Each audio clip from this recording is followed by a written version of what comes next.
Hello મિત્રો, તો સ્વાગત છે તમારું અમારા નવા એક મિની વ્લોગમાં. ને મિત્રો આપણે આવી જાય છે વેળાવદર રાષ્ટ્રીય ઉદ્યાન. તો મિત્રો બન્યા રહો વિડીયોમાં, ને વિડીયો ગમે તો લાઈક અને સબસ્ક્રાઈબ કરી દેજો.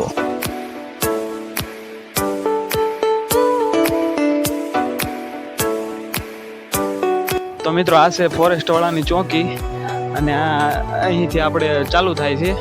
આ બધી જીપ્સી જેને અંદર ફરવા જવું હોય તો અંદર લઈ જાય છે. અહીંથી અભયારણ્ય ચાલુ થઈ ગયું છે. હવે અહીં અભયારણ્યમાં હરણ, સાબર, હેમરસિંગા જેવા પ્રાણીઓ જોવા મળે છે.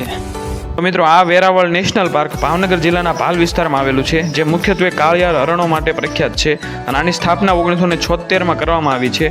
અને અહીં કાળિયાર, વરુ, શિયાળ જેવા વિવિધ પક્ષીઓ જોવા મળે છે. ને મિત્રો મોટા ભાગે આ વિસ્તારમાં હરણોના ટોળા જોવા મળતા હોય છે. તો મિત્રો અત્યારે કોઈ પણ પ્રાણી રોડ નજીક નથી. તો મિત્રો અભયારણ્યમાં એક હરણ છે, અહીંયા તમે જોઈ શકો છો વિડીયોમાં ઝૂમ કરીને. એક છે અને એક આમ થોડુંક દૂર છે. ને મિત્રો આ સ્થળે આવવાનો શ્રેષ્ઠ સમય ચોમાસા પછીના મહિનાઓ છે, જે નવેમ્બરથી માર્ચ સુધીમાં હોય છે. અને મિત્રો આ અભયારણ્યનો વિસ્તાર કુલ 34 કિલોમીટર સ્ક્વેર જેટલો છે. અને આ અભયારણ્ય મિત્રો ભાવનગરથી 40 થી 45 કિલોમીટર જેટલી દૂરી પર છે.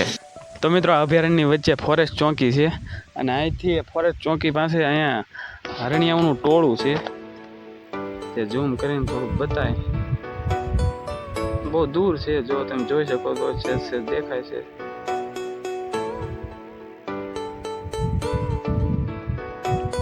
ચાખું દેખાય છે પણ આમ દૂર છે એટલે.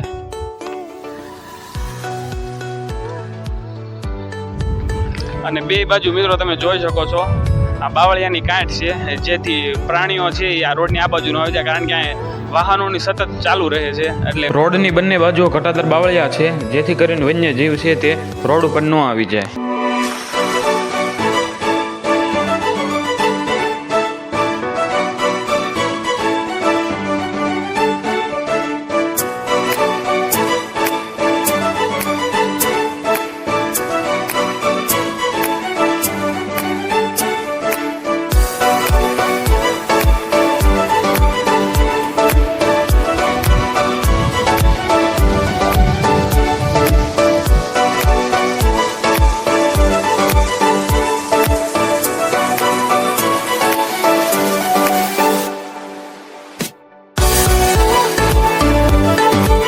મિત્રો ફોરેસ્ટ વાળાની લાસ્ટ ચોકી.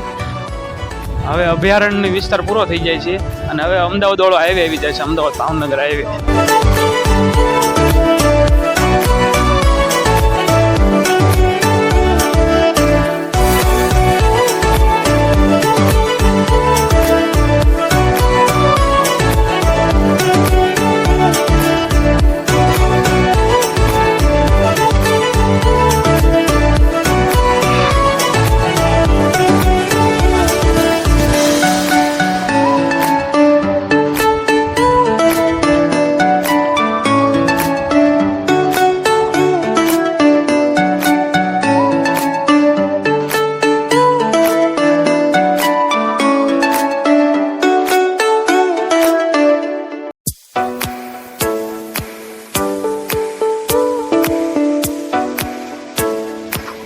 તો મિત્રો આપણે આ વિડીયોમાં વેળાવદરની સમગ્ર ટ્રીપ જોઈ. તો મિત્રો તમને આ વિડીયો ગમ્યો હોય તો લાઈક અને સબસ્ક્રાઈબ કરી દેજો. બાકી મળીએ પછીના વિડીયોમાં.